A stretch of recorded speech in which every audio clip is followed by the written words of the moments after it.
Thank you, Rabbi. I'll yield the rest of my time to Ms. Manning. Thank you, Ms. Titus.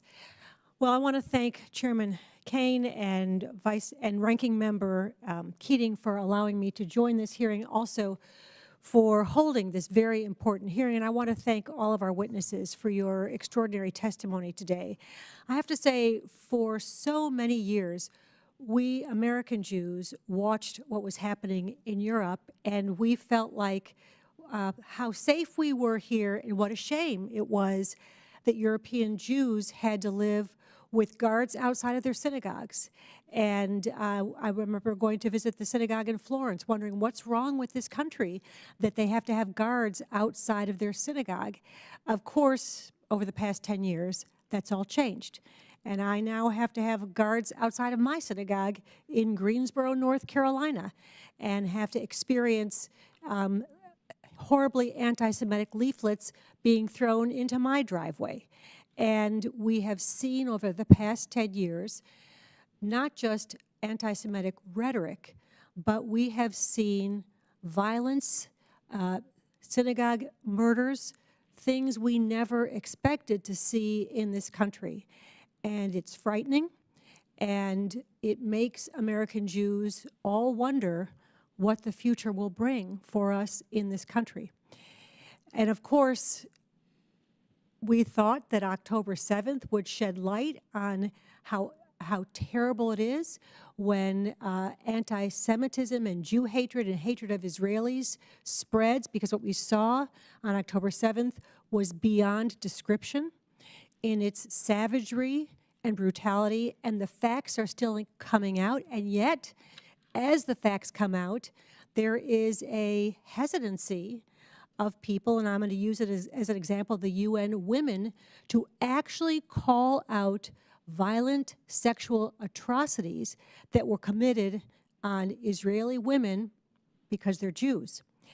So I could go on and on about the unfortunate experience that we are having and the fear that has spread among the American Jewish community, as well as a feeling of isolation.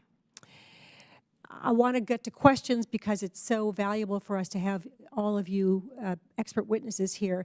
And Ms. Rodan Benzaquez? Okay. Rodan is close fine. enough. I want to ask you about an issue that you touched on, but I think requires more conversation. We know anti-Semitism is spread online, within our country and around the globe.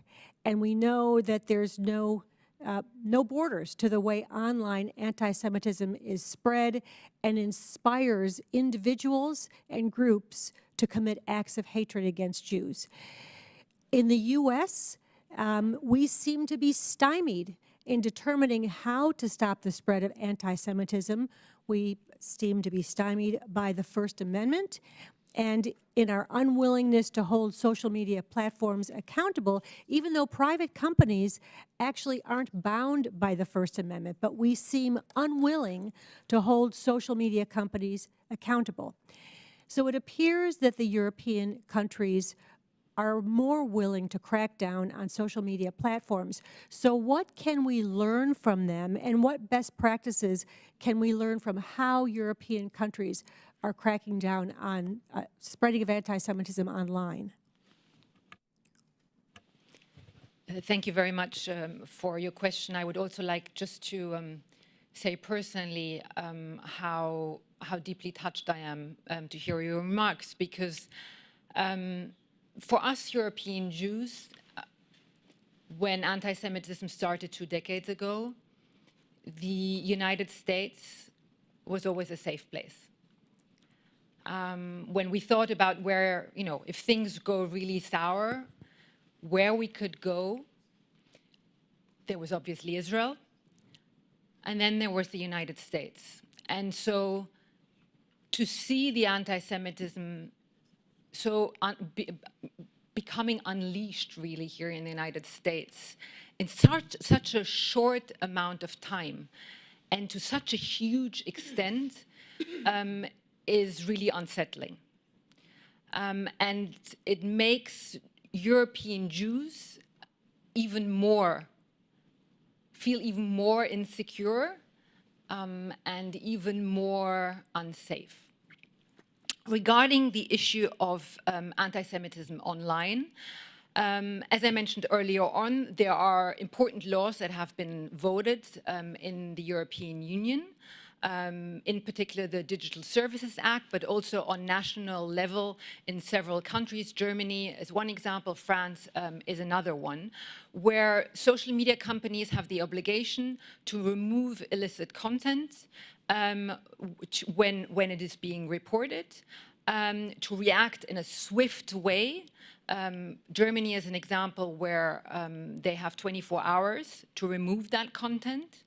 And to have much more transparency. One of the problems that we've had in the past is that, for example, in terms of content moderation, we had no idea how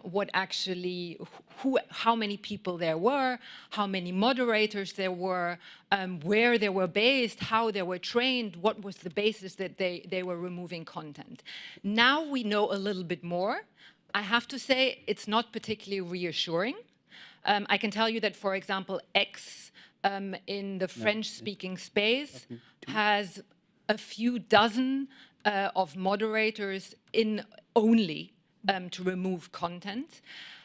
So unfortunately, I can't share best practices because we have the laws, but we don't apply them. I hate to interrupt you, but my time is long expired, but I'd love to continue this conversation in another setting, and I yield back. And thank you for allowing me to join this hearing.